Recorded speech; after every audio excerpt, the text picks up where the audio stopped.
Hello, everybody. Welcome to this week's episode of Sunday Messages. This is the one, the only Reverend Sydney Finn coming at you today. And I would like to discuss spending with you. This is something that I have been learning a lot about lately, and I've been having a lot of fun with. I've been running experiments with.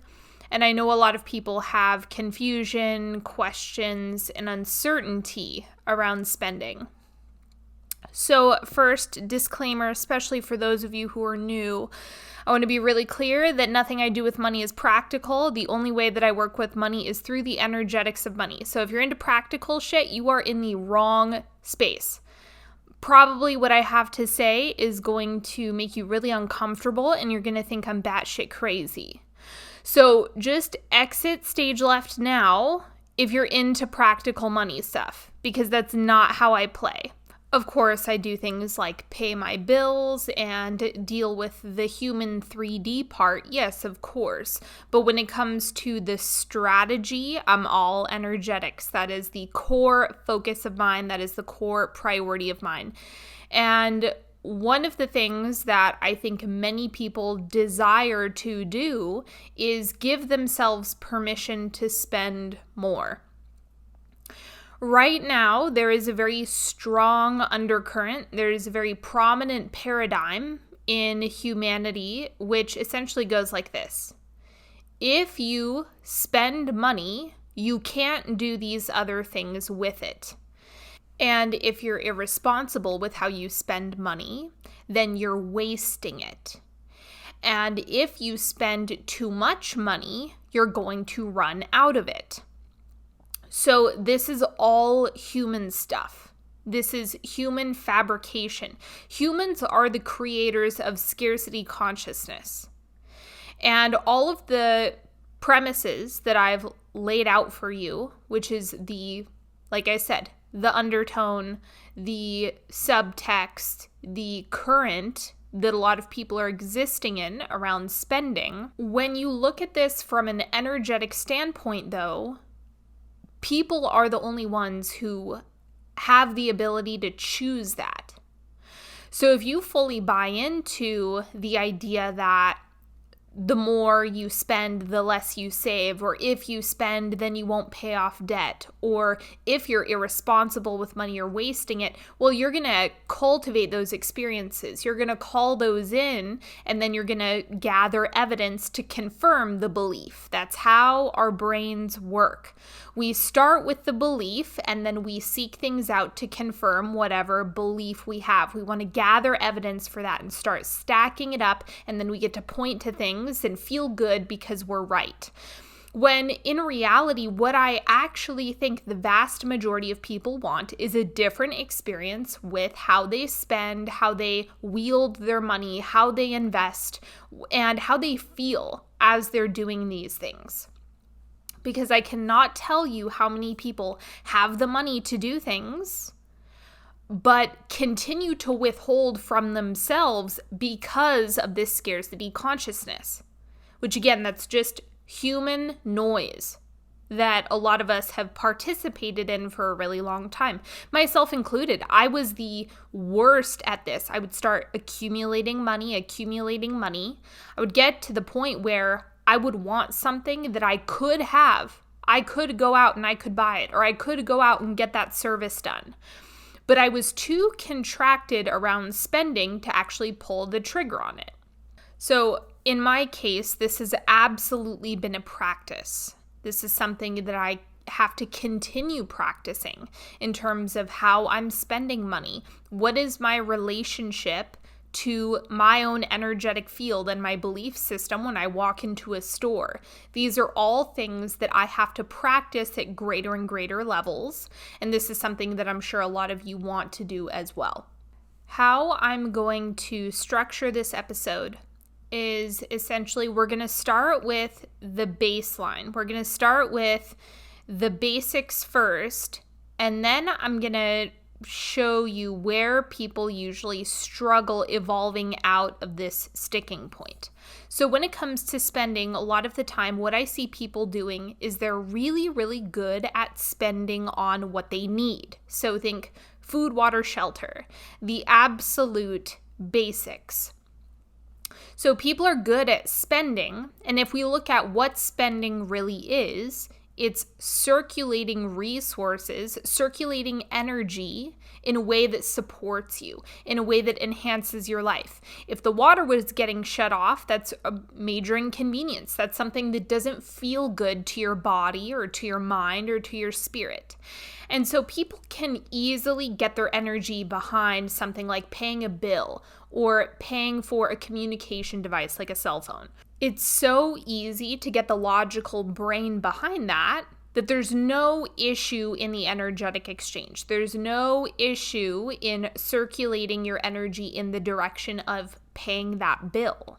Then what happens to people spending is they get to that point, their needs are met, and they have enough, okay? And this is where people get trapped. Having enough is actually a limitation, okay? So what I mean is, if your baseline of spending is just enough, and you have either guilt, shame, or fear, or scarcity that comes up beyond that point of enough, you're in limitation, you're in lack, you're in scarcity, automatically. So a lot of people will keep themselves below baseline. They'll just drop into, no, I can't go beyond this line of enough. And again, the idea of enough is basic needs. It's food, water, shelter, and communication.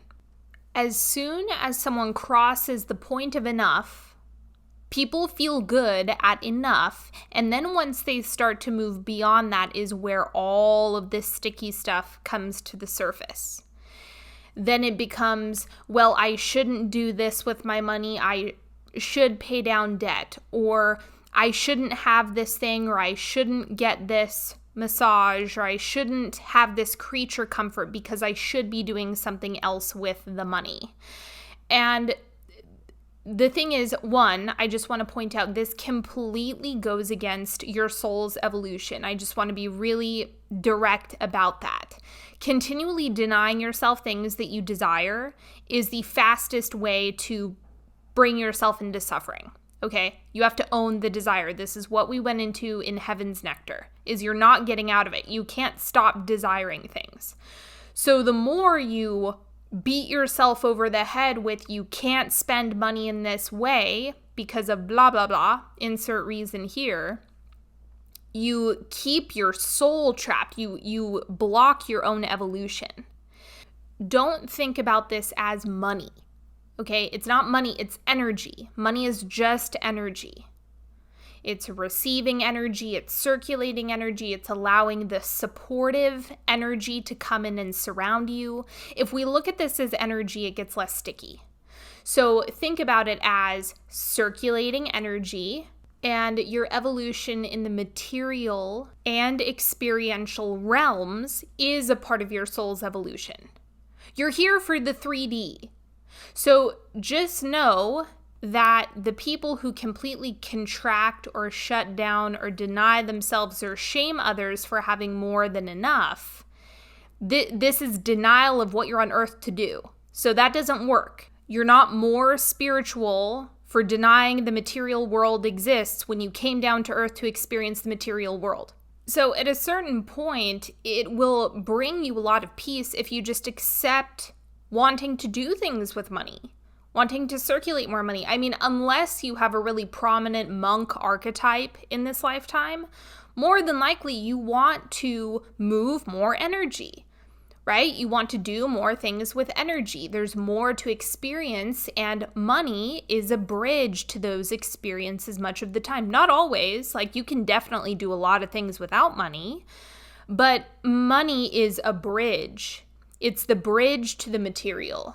It's the anchor point from the energetic realm into the material realm, and it's fucking cool. So here's what happens with this. Once people get to the point where they start receiving more than enough, is there are thoughts and ideas and limitations and restrictions around what you should be doing with money, which is all old paradigm stuff. And the big problem with this is that when you say you should do something with money, you're implying that you can't do it all. So when you say, well, I should pay down debt, you're essentially saying I can't have these other things because there's a limited amount of money. There's a restricted amount of money. So once again, you're falling back into contraction, you're falling back into scarcity, you're defaulting into limitation. Scarcity is all human. So in order to get yourself out of that, to move out of that, you have to incorporate something greater than your human. That's the whole point of doing the energetic work, is when you let it be bigger than the human, then magic starts to happen. So the important takeaway that I would like you to make a note of, this whole spiel that I've just gone through, is for you to eliminate the idea that if you do one thing with money, you can't do the other thing. Okay? Now, you might not be able to do them at the same time, right? Because there is obviously, yes, you have to have a certain amount of money in the bank in order to receive a certain thing. Yes, that's true. I'm not denying that part. But it's the idea that if you do this one thing, then you'll never get that other thing, or you have to choose between the two. That's the piece that you want to drop. It's the idea that if you're putting money towards debt, then you can't save, or if you're putting money towards saving, then you can't buy this thing that you've really wanted, or you can't get a massage every month, or whatever your next level is. So start dropping, or at least start observing yourself when you get into the either or. That's a fast way to block money. Because what you're saying is, I am in distrust of money coming to me, no matter how it wants to come to me. I could do a whole episode just on money not being limited to your paycheck. Because it's not. Once we get to the point where we think of money as energy, it's a bridge between the energetic and material realm. Great. So because it's just energy, you can cultivate more of that within yourself. That's something that you get to do. The other piece of scarcity consciousness is the idea of wasting money. So in my experience, in my financial experience, in my financial beliefs, it's impossible for me to waste money. It's impossible. I don't feel that the way that I circulate energy, even if it's I buy something and then don't use it, or I make a non-refundable deposit on a hotel room and then I don't actually go on the trip.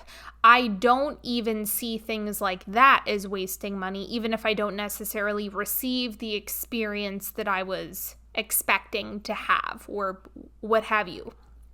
So the sooner that you can drop judgment or anticipation of waste, you will also drop the scarcity consciousness around that as well.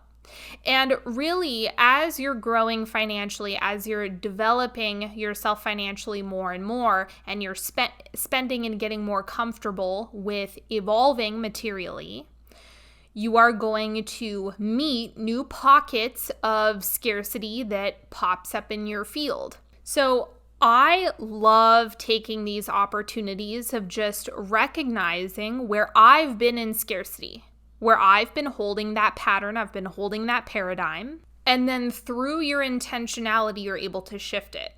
So through the intention and the energy that you hold and that you claim, because deciding that your energy is going to be different really matters when you're spending.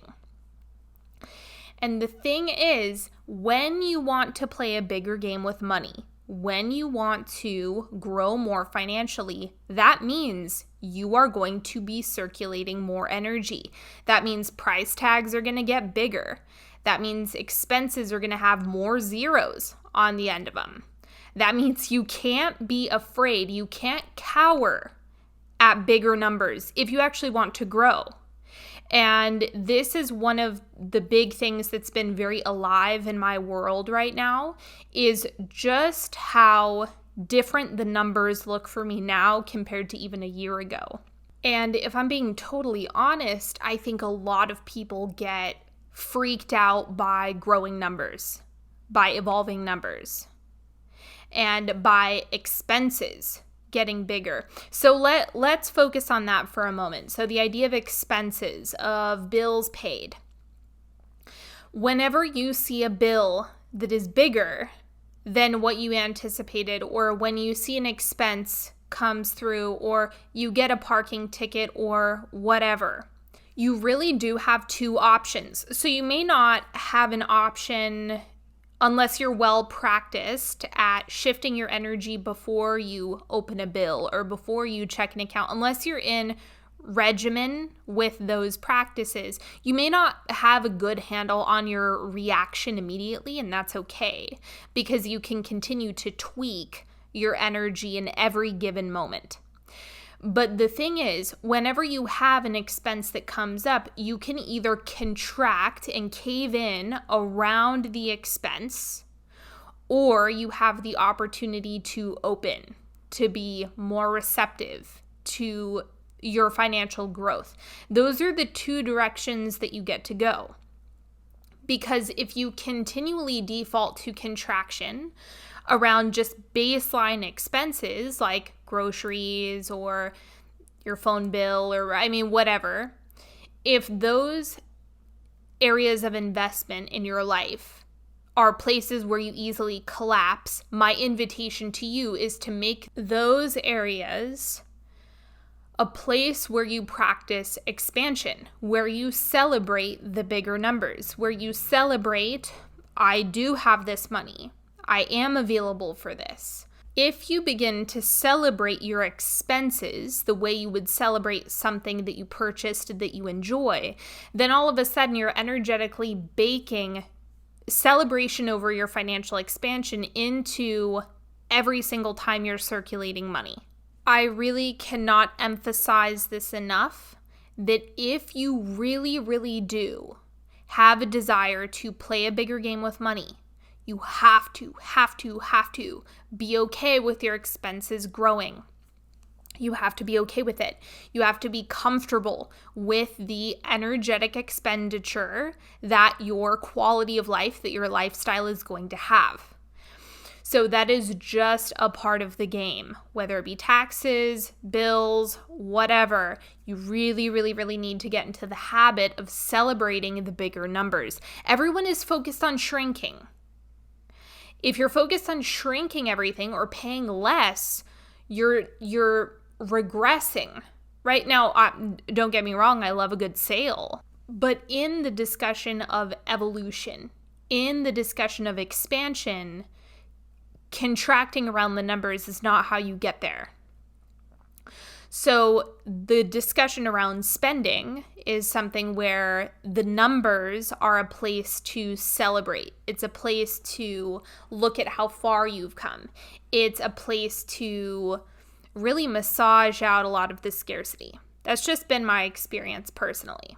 If you successfully and actively practice this in your daily life with just your everyday expenses, when you're ready to take on more, it's going to feel really good. It's going to feel expansive, because if the basics, you've practiced expansion in your basics, then that is going to bleed into everything else. So the more comfortable you are with spending, the more confident, the more grounded, the more celebratory, the more anchored in to spending that you are, the easier your expansion financially and materially is going to be. And it's funny because people talk a big game about how much money they want to receive and all these things that they want, but man, they can't spend. And it really calls into question, okay, if you had millions, could you write the check? Could you? Could you? Really? Or would you revert back into fear of losing it? That's what this is about. Think about your expenses and your spending and your up-leveling as being the training ground for being able to write bigger checks, to be able to spend more, to be able to take on more expenses. Because that's really what this is about. A lot of the time, it's not actually about the money. It's the feeling of freedom. It's the lifestyle that you want to claim. It's all of these other pieces and experiences that you want to have, that the money is simply the bridge. So you have to start playing a financial game with the spending that you have in your orbit right now. You don't need to do anything differently. It's more about shifting your energy, taking on a new belief, taking on a new feeling as you are swiping your card, as you're handing cash over. Because if every single time you're paying, it feels contracted, it feels like you're afraid you're going to run out, you're baking that into your experience. So that would be the first place that I would do work. That's my biggest recommendation for everyone who's listening, is master that first. Now, let's say you've got the basics covered. You're good with bills, you're in gratitude, spending on what you need, like just the basic needs. That feels really good to you. You feel really supported, you're in that, okay? And you're looking to elevate even more. Anything beyond the point of enough is essentially going to be the same process. It's just going to have a different price tag attached to it when we think about spending. So I like to think about spending in any area as having a different activation point. So you can think about, some of you might be super activated by the quality of food that you buy for yourself. Right? If you buy, oh my God, organic avocados, whoever would have thought? If that's super activating for you, then that's really going to expand you financially. Oh my God, organic avocados that aren't even on sale? Oh, what a dream come true. So if you can play with whatever point or whatever area of expansion is most activating to you, then that, in my experience, is where you grow the most financially. So early on, for me, it was food. That's where I started, was quality of food, quality of supplements, quality of how I'm treating my body. Then where I was really activated financially was in my mental health. This was more by necessity because I did have to invest a lot of money in my mental health. So taking big leaps there, claiming I'm going to get this therapist who, no, insurance doesn't cover that. No. This is all cash, all out of pocket every single week, way beyond what I thought I could afford. So that was another point of financial activation for some time. Then I think the next place was business investments, where, investing in my business, investing in my personal development, investing in my relationship with money. That was the next place that was really activating. And when I say an activating purchase, I'm talking about something that feels big, feels a little bit scary, a little bit nerve-wracking. It's at your financial edge. It's at your financial limit. Like, ooh, this is more than I've ever done before. It's something that should feel big and also empowering, and there should be a little bit of nervousness. Because if there's not that nervousness, if you're not at that edge, if you're not at the edge of comfort and discomfort, you want to ride that. You want to straddle that line. Because if you're only playing where you're comfortable, well, now you're not growing. You're not actually expanding if it doesn't go beyond what your mind wants you to do. So the mind is always going to keep one eye on scarcity, pretty much. Unless you're really, really trained out of scarcity, it's going to keep one eye on that for you. And so it's always going to be there, which is what conjures up that nervousness of, oh my God, what if this investment doesn't work out? What if I waste it? What if? Moving you in the wrong direction. Your soul, your desire to expand, has to actually override the mind. So when you do that enough, then expanding financially, spending in any area is going to feel really good. It's going to feel like power. It's going to feel like freedom. It's going to feel like expansion. It's going to feel like growth. It's going to feel like claiming a new quality of life, standard of living, a new experience. And you can you can do this with anything. I want to make that really, really clear. There are not areas where this happen and areas where this doesn't happen. It's something where your clothing can be a point of activation. This is something that's been very present for me personally, is a lot of the other areas of investment are kind of locked and loaded. They're just set. I'm in a really good position with a lot of just my daily things. But my wardrobe is one of those things that I really haven't touched in a long time, mostly because I work from home. And so it wasn't exciting. It wasn't super activating to me until very recently, where purchasing clothing and really curating my style has something that has been more of a financial point of growth and point of expansion. So that's what you can lean into more. And as you're doing this more and more and more, something interesting happens. I see this all the time, is before you do it, you say you can't afford it. Then you get to the point where you decide you're at the edge of the comfort and discomfort, the edge of taking the risk. Then you jump, you claim the new experience, you claim the new standard of living, the new thing that you're weaving into your life. Then you realize, oh my God, I can do it. Oh my God, the money was replenished. Oh my God, it did turn out to be okay. The investment did work. You collect that evidence, and then you meet a new edge where you're activated into doing it again. So every single area of your life has a different price tag, and there's a different number that's attached to different experiences that you're having. So the basics are a great place to look, because something even like your skincare, the quality of skincare that you're using, could be potentially a point of financial activation that you could experiment with yourself. And it's like, okay, well, what actually happens when you start buying the fancy moisturizer or that serum or that chemical exfoliant that you've always wanted? What happens when you actually start buying that on a regular basis?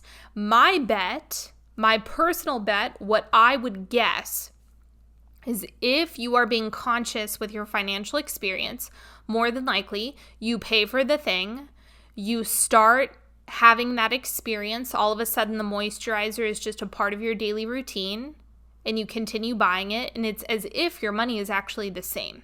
That's the weird thing about money and playing with money, is that it's almost like nothing actually changes financially. The more I spend, my bank account continues to hold a number that I like having in there.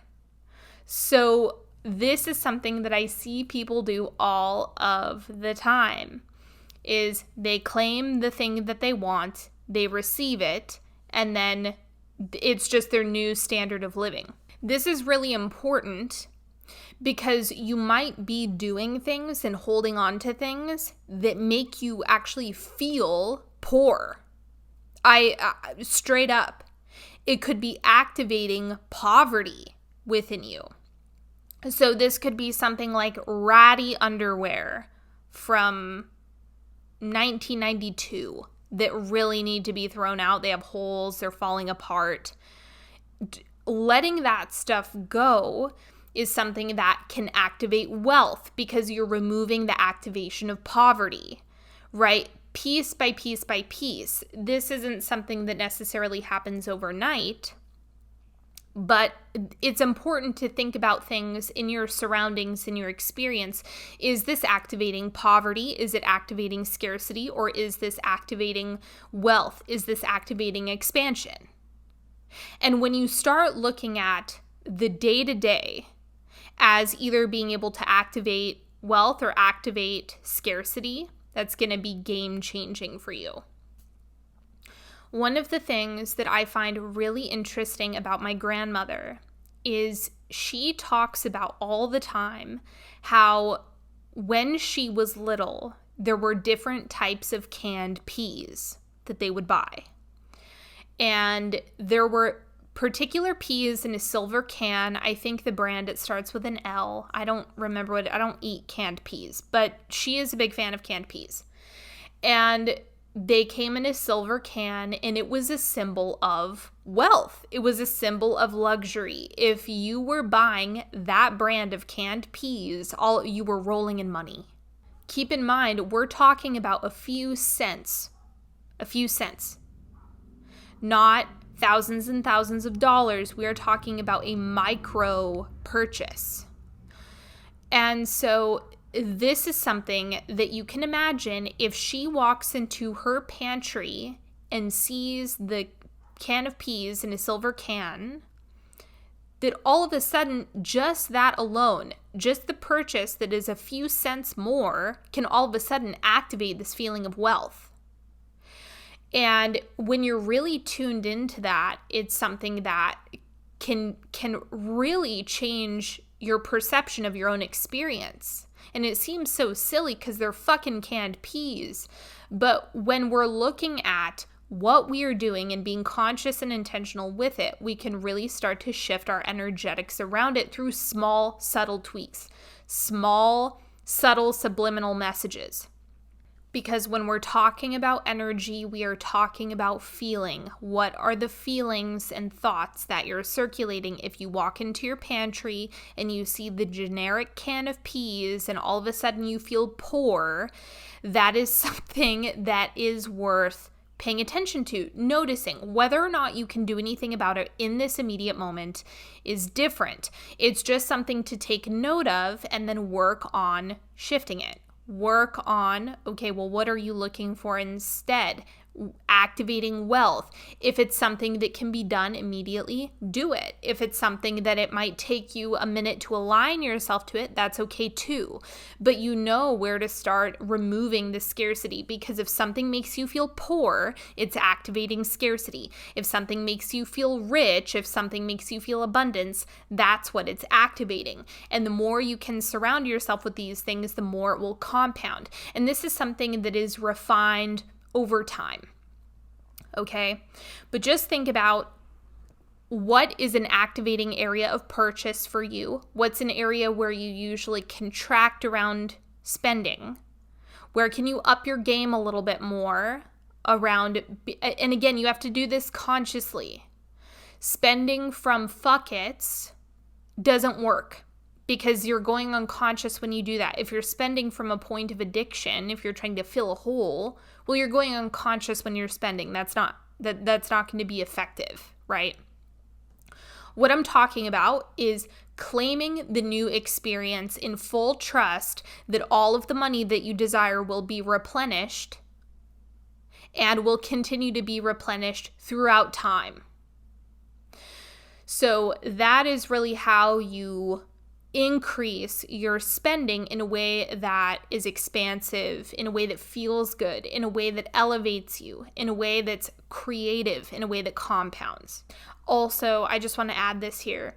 Not every purchase needs to be activating. That's only for the places where you're really leaning into financial expansion. That's where you really want to stretch yourself and see your creative abilities unfold in real time, is by claiming it first, spending at that new level, anchoring into that, and claiming that that's the new normal. So I talked about this on my Instagram. I bought myself a pair of Gucci boots, which was a big point of expansion, even though in terms of spending, it wasn't a big deal. It was that I was spending that amount of money in this area of my life. That's what made it an activating and expansive purchase, is that I'm claiming a new normal. I'm claiming a new standard of living in terms of clothing, what I'm adorning myself with. So anything has the ability to do that when you're at an edge, but that doesn't mean that every single purchase that I make is going to hold that energy, because I'm just not that activated by certain things, but it's just my normal. It's my everyday type of spending. It's the quality of life, the standard of living that I have for myself. And because I've already claimed it and practiced it and owned it, it's not going to be super activating, but that doesn't mean you drop gratitude either. Gratitude and appreciation and reveling in what you've done is something that will never steer you wrong. That is something that you always want to keep one foot in. because it will make you receptive to more. It'll make you available for more. Whatever level you're at, the one thing that I wish for each and every one of you is that you can feel into how yummy it is to spend and circulate money in a way that feels good to you, in a way that supports you, in a way that compounds more financial expansion and your receptivity to more. That's what I wish for you. And this is done at every single level. There is not, it never stops either. It's something that's going to continue over time. The other thing that I wish for you is for you to find an area where you really lean into your desires and you lean into your expansion more when it comes to financially claiming the new experience and holding that as the new standard. And for you to do this in a way that is congruent with where you're at now. Like that just is the next place where you'd like to push yourself and expand. So I ran a small experiment with myself. I used this as an activity that would expand me financially, and I'd never done this experiment before, and it was an experience that I had never had before, or I never really prioritized or really thought to do until recently. But one thing that I thought would be really liberating and freeing financially was for me to have an experience where I walked into a store and I didn't do any mental math. I didn't limit myself or restrict myself on what I was spending. And I just went hog wild in there. And anything that I wanted, anything that I desired, I put in the cart and I bought for myself. And I've never done this in person. It was really important for me to do this in the 3D, for me to completely collapse time, because when it comes to desires, a lot of the time we have a desire and then we have to align ourselves to it in order to receive it. We have to go into that creation mode. What I wanted to do was have the real-time experience of desire, received, desire, received, desire, received. And I wanted to do this without the lapse of time, without there being a separation or a delay in me receiving. Because that's really powerful when things are instantaneous, when you do it now, when you claim it now, when you hold it now. That is really, really, really activating. So what I decided to do was go to Lush. And the reason why I went to Lush is I knew, first of all, there was nothing in there that I couldn't pay for right this moment. I knew that no matter how much I bought, I was fully prepared to pay, no matter how much I desired. Like I could desire one of everything and I would be able to have it. So it was a safe playground. There was a safe boundary around myself where I knew that I wasn't going to put myself in a financial position that I didn't like, right? That's something that I'm not at the point where I'm aligned to do that in Louis Vuitton, for example. Not there yet. I can dream, but at this moment in time, Lush was the best place for me to run this experiment with myself. So I go to Lush and I did not look at price. I did not care. If I wanted it, I got it. The cool thing that I discovered in doing this for myself and giving this to myself is that the price tag at the end, the total of everything that I wanted, really wasn't very much at all. Even though I went through and I went crazy. It's like, my God, I've never bought so many bath bombs in my entire life. I went absolutely nuts in there. And even with me going nuts, even with me owning each and every one of my desires, in the end, it didn't feel like very much. It was like, oh, that was it? That's really all it took? That was the energetic exchange that took place right now? Because the thing is, in order for this to be done properly, You have to be 100% okay with what the total is going to be. You can't go in and shy away from the total. I had to go in there and fully give myself permission. If the total is going to be $10,000, then okay. I have to be okay with that in order for it was not even close to $10,000, by the way. It was just the energy of, so be it. If this is the energetic exchange that needs to take place in order for me to receive my desires right now in real time, then so be it. The other interesting thing that I observed within myself is I actually gave myself an experience that I'm never going to forget. I have taken so many different trips to Lush, but that is the one that I am really going to remember because it was that activating financially. It was the very first time that I let myself be a kid in a candy store fully. Like, I can have whatever I want.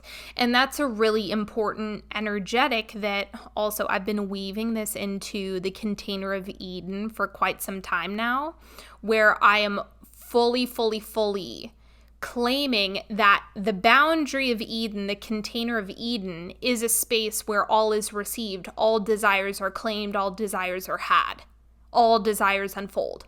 So everyone who's inside, that's what takes place. And I like to think of this as rebranded spoiled energy. I could do a whole podcast on the spoiled archetype as well, like the spoiled brat energy. Because for whatever reason, this is why it's really important to reclaim. We have shamed the idea of desire, or we argue why we can't have whatever we want. So every time I run a little experiment with myself, like going into Lush, allowing myself to buy anything that I want, I am spoiled. I receive it all. I get to have it all. No one and nothing can stop me. I get to have everything that I want, everything, all of it, all the time, now. This is something that is a powerful energy that compounds my ability to receive, because I'm giving myself permission to receive it all, have it all, and be supported in making that happen. So too often, once people brush up against the edges of spending, they start making arguments for why they can't have things, for why they shouldn't have that, for whatever judgment they have on their own desire, and it just muddies everything. It completely gets in the way. It completely blocks receptivity across the board when there is so much arguing for restriction, for not having. So every time we allow ourselves to receive things, to claim a better quality of life, to spend more because you're here to experience things, doing it consciously. You have to do this consciously. I want to really drive that home. Spending unconsciously, well, that's a lot of the time, that's what spending addiction looks like. I'm not, by me going into Lush and giving myself an experience and really anchoring in this energy of I receive everything that I desire, that is magic. That is not unconsciousness. That is fucking magic. So, this is all that I have to say on the topic of spending at this particular moment. But I hope you have all enjoyed this episode. Thank you so much for spending time with me. Eden, the doors to Eden open on July 1st, and I still have spots available. And I have been getting so many messages from people saying, oh, I'm scared to apply. Don't be scared. Claim what you want. Have what you want. Receive what you want.